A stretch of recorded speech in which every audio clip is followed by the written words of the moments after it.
हम आप जो है प्रवेश किए पंचम दिवस के कथा में मेरे प्रभु भगवान कृष्ण गोवर्धन पूजा किए। गोवर्धन गिरिराज की पूजा करके कार्तिक शुक्ल पक्ष तृतीया के दिन गोवर्धन की पूजा किए और वृंदावन में उसी समय से हरिवर्ष कार्तिक द्वितीया के दिन गिरिराज की पूजा की परंपरा जो है वृंदावन में प्रारंभ हुआ। और नंद बाबा जो इंद्र की पूजा करते थे, इंद्र की पूजा परंपरा करने का वह समाप्त हुआ और गिरिराज की पूजा प्रारंभ हो गया। प्रेम से बोले गिरिराज भगवान के जय। और मेरे प्रभु ग्वाल वालों के साथ वृंदावन में गाय चराने के लिए जाते थे भगवान कृष्ण। और भगवान कृष्ण ग्वाल वालों के साथ गाय चराने के लिए गए। और गाय चराने के लिए जब गए भगवान प्रभु और भगवान कृष्ण बलराम को और ग्वाल वालों को जो है भूख लगा। जब ग्वाल वालों को भूख लगा कन्हैया के पास गए, कहे कन्हैया हम लोग आज घर से भोजन लेकर के नहीं आए हैं, अब आज हम सबको भूख लग गया है। कन्हैया देखे इसी वन में एक पंडित जी हैं और पंडित जी यज्ञ कर रहे हैं और पंडित जी बड़े धर्मात्मा यज्ञ कर रहे हैं। इसलिए प्रभु कहे ग्वाल वालों से कि मुझे भी बहुत तेज से भूख लगा है, इसलिए तुम लोग जाओ इसी वन में एक पंडित जी यज्ञ कर रहे हैं, उनके घर जाओगे और जा करके पंडित जी से जो है कह दो कि वन में हम ग्वाल बाल कृष्ण और बलराम गाय चराने के लिए आए हैं और हम सबको भूख लग गया है, इसलिए हमें खाने के जो है प्रसाद जो है पंडित जी वहां से दें। ग्वाल वाले पंडित जी के पास गए। पंडित जी यज्ञ में हवन कर रहे थे। ग्वाल बाल जाकर के पंडित जी को प्रणाम किए और ग्वाल बालों को देखकर पंडित जी इतने क्रोधित होने लगे देख करके, कहे कि तुम्हारे यज्ञ में किस लिए आए हो। ग्वाल बाल कहे कि कन्हैया और बलराम हम सभी ग्वाल बाल गाय चराने के लिए वन में आया हूँ और हम सबको भूख लग गया, इसलिए मेरे कन्हैया मुझे आपके यज्ञ में भेजे हैं कि पंडित जी से जाकर के प्रसाद लेकर के आओ। पंडित जी इतने अभिमान में थे, घमंड में थे, वह ग्वाल वालों को जो है प्रसाद नहीं दिए। कहे कैसे कन्हैया कैसे बलराम हम प्रसाद नहीं देंगे, तुम यहाँ से चले जाओ। डांट कर करके वहां से जो है पंडित जी वापस कर दिए और सभी ग्वाल बाल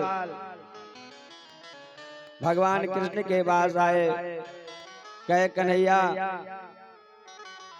मैंने पंडित जी के यहाँ गया, लेकिन पंडित जी हम सबको प्रसाद नहीं दिए, क्रोधित हो गए और झगड़ा करने लगे। वहां से हम सबको जो है भगा दिए। कहीं यहाँ से चले जाओ। हम लोग वापस चले आए। कन्हैया ग्वाल वालों से कहे कन्हैया पंडित जी हमें लगा उनके अंदर भक्ति नहीं है, पंडित जी अभिमान में है, घमंड में है, इसलिए मुझे पहचान नहीं पाए। लेकिन ग्वाल वालों तुम इस बार फिर जाओ एक बार, लेकिन इस बार तुम लोग पंडित जी के पास मत जाना, पंडित जी के घर में जाना। जो पंडित जी की पत्नी है ब्रह्माणी उनके पास जाना। और ब्राह्मणी के पास जाकर के पंडित जी की पत्नी के पास जाकर के वहाँ बता देना कृष्ण और बलराम वन में गाय चराने के लिए आए हैं और उन्हें भूख लग गया है, इसलिए उनके लिए कुछ प्रसाद दे दो। ग्वाल वाले गए, यज्ञ कर रहे थे, पंडित जी हवन कर रहे थे, देखे कि हमारे द्वार पर फिर ग्वाल बाल आ गए। लेकिन ग्वाल बाल जो है पंडित जी के पास नहीं गए, सीधे घर में चले गए जहाँ पंडित जी की पत्नी ब्राह्मणी रहती थी। वहां पर सारे ग्वाल बाल चले गए। ब्राह्मणी देखी हमारे जो है घर में आज छोटे छोटे सुंदर जो है बटुक बालक जो है मेरे घर में आया है, इसलिए सारी जो स्त्रियां थी पंडित जी की ब्राह्मणी वह सारे ग्वाल बालों की सुंदरता देखकर कितना मोहित हो गई, प्रसन्न हो गई। ग्वाल बालों की जो है अपने पास बैठा ली, पूछे कि बताओ ग्वाल बालों तुम मेरे पास किस लिए आए हो। ग्वाल बाले कहें कि माता जी हम और कृष्ण कन्हैया गाय चराने के लिए वन में आया हूँ और कृष्ण कन्हैया को बलराम को जो है भूख लग गया, इसलिए उन्हें भूख लगा, हम लोग यहाँ पर आपके घर आए हैं, उन्हें कुछ आप प्रसाद दे दीजिए। स्त्रियों के अंदर घमंड नहीं था, क्योंकि स्त्रियों के अंदर क्या था, भक्ति था, जो ब्राह्मणी थी पंडित जी की पत्नी, इसलिए जो है वह समझ गई कि जो वन में आज कृष्ण है बलराम वह साक्षात नारायण है। इसलिए सारे स्त्रियां खड़ी हो गए, ग्वाल बालों को साथ में ले कहे कि मैं स्वयं चल करके यहाँ से प्रसाद ले चल करके स्वयं जो है प्रसाद लेकर के कृष्ण कन्हैया के पास जाऊंगा। सारी स्त्रियां कई प्रसाद लेकर के मैं स्वयं जाऊंगी। ग्वाल बालों के साथ स्त्रियां अच्छे अच्छे पकवान बनाई प्रसाद के रूप में और ग्वाल बालों के साथ लेकर के स्वयं जो है भगवान कृष्ण बलराम के पास गई और बलराम कृष्ण को देख करके जो ब्राह्मणी थे वह प्रणाम के कई मैं आपके लिए प्रसाद लेकर के आया हूँ, आप ग्रहण करिए। ब्राह्मणी जो है प्रसाद दी, भगवान कृष्ण और बलराम ब्राह्मणी के घर का प्रसाद ग्रहण करके उनके जीवन को भी कृतार्थ कर दिए, आशीर्वाद दिए। लेकिन वही जो ब्राह्मणी थी उनकी पत्नी भगवान की भक्ति की और भगवान को पहचान गई, क्योंकि उनके अंदर भक्ति था और पंडित जी के अंदर अभिमान था, घमंड था, वह पहचान नहीं पाए। इसलिए जो है स्त्रियों के अंदर जो है श्रद्धा होता है, भक्ति होता है। और भगवान कृष्ण कहे कि ब्राह्मणी माता जी हम तो ग्वाल बालों को भेजा था पंडित जी के पास, लेकिन पंडित जी वहां से ग्वाल बालों को प्रसाद नहीं दिए, वहां से वापस कर दिए। लेकिन मैंने कहा जाइए ग्वाल बालों, ब्राह्मणी के पास जाओगे तुम्हें अवश्य जो है प्रसाद मिलेगा। इसलिए तुम है ब्राह्मणी, तुम धन्य हो कि आज जो मुझे प्रसाद ले आकर के दे। प्रसाद ने और ब्राह्मणी के हाथ से प्रसाद खाए और उस ब्राह्मण को भी वैकुंठ को प्राप्त हुआ। वह ब्राह्मण भी ब्राह्मणी की भक्ति के कारण वैकुंठ को प्राप्त हुआ। मेरे प्रभु इस प्रकार एक ब्राह्मण अभिमानी ब्राह्मण घमंड में था, लेकिन प्रभु जानते थे, इसलिए ब्राह्मणी के हाथ से भोजन किए, प्रसाद ग्रहण किए और ब्राह्मण को कभी वैकुंठ प्राप्त करा दिए।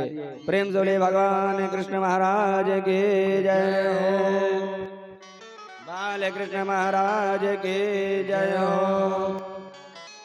इसलिए हमें आपको पूजा पाठ में भगवान की भक्ति रखना चाहिए। यदि कोई संत आ जाए, ब्राह्मण आ जाए, उनका सत्कार करना चाहिए, क्योंकि संत और ब्राह्मण ही हमारे जीवन के आधार होते हैं। यदि हमें आपको जीवन में दुख हो और दुख की निवृत्ति न हो तो हमें आपको संत और ब्राह्मण के पास जा करके अपने जो है दुख का निवारण करना चाहिए। इसी प्रकार एक पंडित जी से संत महात्मा थे और संत महात्मा ऐसे थे कि वन में रह करके तपस्या करते थे। और संत महात्मा जो वन में निवास करते हैं तो वह तपस्या करते हैं, कंदमूल फल खाते हैं और केवल शाम को ही जो है भोजन करते हैं। दिन भर जो है फलाहार रहते थे और पंडित जी अपने आश्रम में रह करके तपस्या करते थे, भगवान का भजन करते थे। लेकिन जहाँ पर पंडित जी का आश्रम था, संत जी का, वहीं पर एक कुआं था और उस कुएं में एक बहुत बड़ा प्रेत जो है निवास करता था। जब पंडित जी भोजन दिन भर फलाहार रहते थे, जब शाम को भोजन करने बैठे तो उस कुएं से एक प्रेत आकर के पंडित जी के सामने खड़ा हो गया। कहा कि पंडित जी, आप जो भोजन बनाए हैं, व्यंजन बनाए हैं, वह सब व्यंजन मुझे खिलाओ। पंडित जी कहे उस प्रेत से कि यह बताओ, मैं तो दिन भर फलाहार रहता हूँ और शाम को केवल भोजन करता हूँ। जब शाम को भोजन करता हूँ वो भी तो मेरे भोजन में विघ्न डालने के लिए चले आए। तब पंडित जी कहे तुम यहाँ से चले जाओ। वह प्रेत कहा नहीं, मुझे आप भोजन कराइए, यदि भोजन नहीं कराएंगे तो मैं तलवार से आपका सिर अलग कर दूंगा। पंडित जी डरने लगे कि अप्रेत है, हो सकता है मुझे तलवार से मारकर मेरा हत्या कर दे। पंडित जी कहे कि मेरा हत्या मत करो, जो प्रसाद बनाया हूँ भोजन ना वो तुम कर लो, ग्रहण कर लो। वह प्रेत जो है पंडित जी का सारा भोजन कर गया। इसी प्रकार वह प्रेत भोजन करके चला गया। इसी प्रकार पंडित जी व्रत रहते थे। जब शाम को फलाहार का समय आता था तो वह प्रेत पहुंच जाता था और भोजन करता था, फिर चला जाता था। पंडित जी सोचे यदि इसी प्रकार प्रतिदिन प्रेत आता रहा और मैं भोजन ग्रहण न करूंगा तो मैं स्वयं मर जाऊंगा। तो पंडित जी सोचे कि आज मैं स्वयं कुछ उपाय करूंगा। पंडित जी दिन भर व्रत रहे और प्रसाद बनाकर जब खड़े बैठे खाने के लिए प्रसाद, उसी समय प्रेत आ गया। कहा कि पंडित जी भोजन कराइए। पंडित जी कहे ठीक है, आज तो भोजन तुम्हें करा दे रहा हूँ, कर लो, लेकिन तुम मेरा एक काम करो, क्योंकि मैं तुम प्रेत हो, मैं तुम्हारा रोज प्रतिदिन सेवा करता हूँ, लेकिन तुम मेरा एक काम करो। करोगे? प्रेत कहा क्यों नहीं, तुम रोज मुझे पंडित जी भोजन करा रहे हो तो मैं आपका काम क्यों नहीं करूँगा। पंडित जी कहे कि आज भोजन कर लो और तुम तो प्रेत हो, तुम तो ब्रह्मा के पास जाते हो, विष्णु के पास भी जाते हो और ब्रह्मा ही सृष्टि को बनाए हैं। सृष्टि के रचनाकार कौन है? ब्रह्मा जी। हे प्रेत, तुम इतना काम करो, ब्रह्मा जी के पास जाओ और यह पूछ कर के आओ कि जिस पंडित जी का मैं भोजन खा रहा हूँ, प्रसाद भोग जो ग्रहण कर रहा हूँ, उन पंडित जी का उम्र कितना वर्ष है, यह पूछ करके आओ। प्रेत बड़ा खुश हुआ, ब्रह्मा जी के पास गया, ब्रह्मा जी को प्रणाम किया। कहा ब्रह्मा जी यह बताइए, मुझे एक पंडित जी हैं, प्रतिदिन भोजन कराते हैं, मुझे तृप्त करते हैं, लेकिन आज मैं आपके पास आया हूँ, पूछ रहा हूँ कि यह बताइए पंडित जी का उम्र कितना वर्ष है। ब्रह्मा जी कहे पंडित जी का उम्र जो है 84 वर्ष है। वह प्रेत कहा 84 वर्ष? कहे ब्रह्मा जी कहे हाँ। वह प्रेत बड़ा प्रसन्न हुआ, आया। फिर जब शाम का समय हुआ, पंडित जी भोजन बनाए और प्रसाद ग्रहण कर रहे थे, उसी समय प्रेत आ गया। पंडित जी कहे भैया आ गए? कहे हाँ। कहे भोजन करो, भोजन कराऊंगा।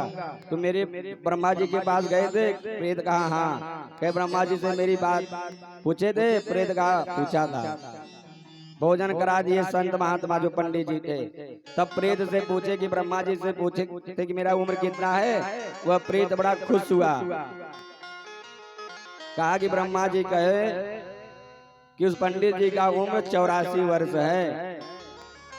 पंडित जी बड़ा प्रसन्न हुए, कहे ठीक है, ब्रह्मा जी बता दिए मेरा उम्र 84 वर्ष है, तो आज भोजन करो, लेकिन मेरे तरफ से निवेदन है, मैं निवेदन कर रहा हूँ तुमसे, तुम ब्रह्मा के पास फिर एक बार जाओ। इस बार उनसे निवेदन करना जो पंडित जी मुझे भोजन करा रहे हैं, उनका उम्र जो 84 वर्ष है, चाहे एक दिन इधर कर दें और चाहे एक दिन उधर कर दें। 84 वर्ष है ना, चाहे 84 वर्ष दिन में 84 वर्ष जो है उसमें से एक दिन चाहे कम कर दें और चाहे ज्यादा कर दें। वह प्रेत गया ब्रह्मा जी के पास, ब्रह्मा जी को प्रणाम किया, कहा ब्रह्मा जी आपसे निवेदन कर रहा हूँ, जिस पंडित का मैं भोजन कर रहा हूँ, प्रसाद ग्रहण कर रहा हूँ, आपसे निवेदन है ब्रह्मा जी, हाथ जोड़ करके प्रार्थना करता हूँ ब्रह्मा जी, उस पंडित जी का उम्र चाहे आप एक दिन इधर कर दीजिए चाहे उधर कर दीजिए, चाहे कम कर दीजिए चाहे ज्यादा कर दीजिए। ब्रह्मा जी कहे प्रेत से कि हे प्रेत, पंडित जी का उम्र 84 वर्ष है तो 84 वर्ष वह जीवित रहेंगे, न एक पल इधर होगा न एक पल उधर होगा। तुम तो कर रहे हो एक दिन के लिए, चाहे इधर उधर कर दो, एक पल भी इधर नहीं हो सकता न उधर हो सकता, न कम हो सकता है न ज्यादा हो सकता है, इसलिए तुम यहाँ से चले जाओ। ब्रह्मा जी के पास से वह प्रेत वहां से वापस आ गया और पंडित जी के पास फिर पहुंचा। जब पंडित जी प्रसाद बनाकर ग्रहण कर रहे थे उसी समय प्रेत पहुंचा और पंडित जी पूछे कि आ गए, कहे हाँ, कहीं भोजन लो। पंडित जी भोजन जो है ग्रहण नहीं कराए, पहले अपने घर में अग्नि जला दिए। अग्नि में क्या किया, एक लोहे का जो है सरसा जो है अग्नि में डाल करके गर्म कर दिए। तब प्रेत को जब भोजन कराने लगे, कहीं भोजन करो, भोजन कर रहा था। पंडित जी पूछे बताओ, ब्रह्मा जी से पूछे कि मेरा उम्र चाहे एक पल इधर एक दिन इधर कर दे चाहे उधर कर दे। वह प्रेत कहा कि पंडित जी मैंने बहुत निवेदन किया, ब्रह्मा जी से प्रार्थना किया, लेकिन ब्रह्मा जी कहे एक दिन की बात छोड़ो, एक पल इधर नहीं हो सकता न एक पल उधर हो सकता। पंडित जी कहे भोजन करो। भोजन कर ही रहा था वह प्रेत, पंडित जी गए अग्नि में जो है सरसा जो है गर्म किए थे, उसी सरसे से ले करके उस प्रेत को पीटने लगे। वह प्रेत वहां से हाथ जोड़ करके भाग गया। पंडित जी कहे बताओ, ब्रह्मा ने सृष्टि बनाया और मेरे उम्र को ब्रह्मा जी एक पल इधर नहीं कर सकते, अब एक पल उधर नहीं कर सकते, और तुम प्रेत बन करके आ रहे हो, मुझे जो है इस प्रकार से हड़का करके कर मुझे भोजन कराओ, नहीं मैं तुम्हारा हत्या कर दूंगा। जब ब्रह्मा जी मेरे उम्र को एक पल इधर उधर नहीं कर सकते तो क्या तुम मुझे मार सकते हो? इसलिए उसी सरसे से गर्म किए थे। पंडित जी इतना मारे कि वह प्रेत वहां से भाग गया, प्रणाम किया, फिर किसी आश्रम में किसी के घर नहीं गया। इस प्रकार से हमारा आपका जो जीवन है, जो ब्रह्मा जी के द्वारा बनाया गया है, जब तक ईश्वर नहीं चाहेंगे तब तक हमारे ऊपर आपके ऊपर दुख नहीं आ सकता। इसलिए हमारा आपका मनुष्य जन्म मिला है तो भगवान कहते हैं मनुष्य, यदि तुम मनुष्य योनि प्राप्त किए हो तो तुम कर्म करो, यदि कर्म करोगे तो उसका फल अवश्य मिलेगा। तो हमें आपको केवल कर्म करना चाहिए और फल की चिंता नहीं करना चाहिए। बिना फल की चिंता करते हुए जो मनुष्य कर्म करता है, भगवान उसके साथ हमेशा खड़े रहते हैं। हम आप मंदिर में जाते हैं और मंदिर में जाएंगे, एक पाव लड्डू लेकर के जाएंगे और भगवान को चढ़ाएंगे और मांगते कितना है, 1 करोड़। मंदिर में 1 पौवा लड्डू चढ़ा देंगे, कहेंगे प्रभु मुझे 1 करोड़ मिल जाए, मेरा घर बन जाए, बंगला बन जाए, गाड़ी हो जाए। इस प्रकार से वह प्रार्थना करता है। भगवान के पास जाओ, श्रद्धा भक्ति के साथ जाओ और भगवान से मांगो मत, केवल कर्म करो। यदि निस्वार्थ कर्म करोगे तो भगवान आपके जो है उस निस्वार्थ कर्म का फल अवश्य देंगे। यदि हमें आपको मंदिर में हम जाएंगे, 200-500 रुपया जाएंगे मंदिर में, दान पेटी में डाल देंगे, मंदिर में दर्शन करेंगे।